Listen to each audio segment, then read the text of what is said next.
জমিবৃন্দ, সম্মানিত সাংবাদিক মা এবং বোনেরা, আল্লাহ তাআলার শুকরিয়া আদায় করছি। আমরা আজকে সাংবাদিকদের নিয়ে আজকে এই ব্যতিক্রমী আয়োজন করার সুযোগ আল্লাহ তাআলা করে দিয়েছেন। প্রিয় ভাই এবং বন্ধুগণ, আমাদের প্রিয় মাতৃভূমি বাংলাদেশ 54 বছর আমরা পার করেছি। আমাদের অনেক স্বপ্ন, আমাদের অনেক আকাঙ্ক্ষা, আমাদের অনেক প্রত্যাশা।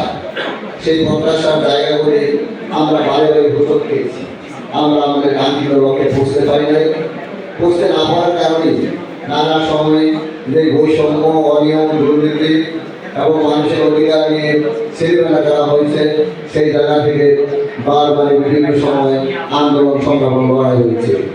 এই লড়াইয়ে জনগণের অধিকার প্রতিষ্ঠার ক্ষেত্রে সাংবাদিক বন্ধুগণ অভূতপূর্ব ভূমিকা পালন করছে। সাংবাদিকদেরকে নানাভাবে আখ্যায়িত করা হয় জাতির ধর্ম, জাতির বিবেক, জাতির প্রাণ শক্তি। একটা জাতি যা দেখতে চায় সাংবাদিকরা সেভাবেই দেখে। আমরা আশা করি জাতি গঠনের সাংবাদিকরা সেই ভূমিকা পালন করবে। একটা কথা আছে, বৃষ্টি যেদিকে পড়ে ছাত্রীও সেদিকে যেতে মানুষ দৌড়ে। আমরা আশা করি যে সাংবাদিকরা সেই ভূমিকায় যাবে না। সাংবাদিকদের যে প্রত্যাশা ছিল, আপনারা যে কথা বলেছেন যে একটা সুন্দর দেশ, একটা দুর্নীতিমুক্ত দেশ, একটা সৌভাগ্যের দেশ আপনারা চান, সেইটা যদি চান তাহলে বাংলাদেশ জামাত ইসলামী সেই লক্ষ্যে কাজ করছে। আপনারা আপনাদের গরম যুদ্ধের মাধ্যমে আমাদের পক্ষে থাকবেন। আজকে রোজার মাস, একটি কথা না বললেই নয়।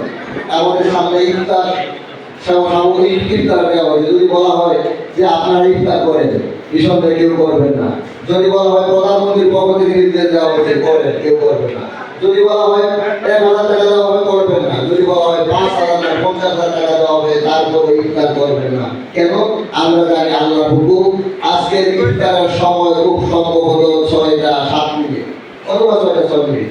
তার 6টা 6 মিনিটের আগে আপনি মনে করেন আল্লাহর হুকুম, এই সময়ের 1 সেকেন্ড বা 1 মিনিট আগে ইফতার করলে আমার রোজা হবে না।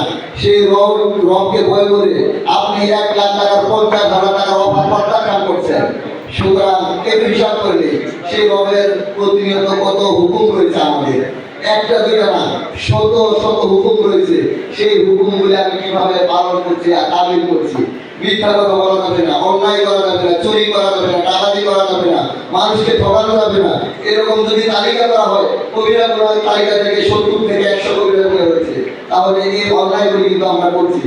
আমরা আসুন আল্লাহকে ভয় করে, যেমন ইফতারের নিয়মে আমরা মেনে চলি সেহরি এবং ইফতার, ঠিক সে আল্লাহকে ভয় করে যদি আমাদের গোটা জীবন পরিচালিত করতে পারি, তাহলে আমাদের ব্যক্তি জীবন, সমাজ জীবন, মহামেলা জীবন, রাষ্ট্র সব জায়গায় একটা সুন্দর সমাজ হবে। দুর্নীতি হবে না, লুটপাট হবে না, শোষণ হবে না। আসুন আমরা সেই তালকে কাজে লাগিয়ে সুন্দর একটা বাংলাদেশ গড়ে তুলি। আল্লাহ তাআলা আমাদের সকলকে তৌফিক দান করুন। আমিন। আসসালামু আলাইকুম ওয়া রাহমাতুল্লাহি ওয়া বারাকাতুহু।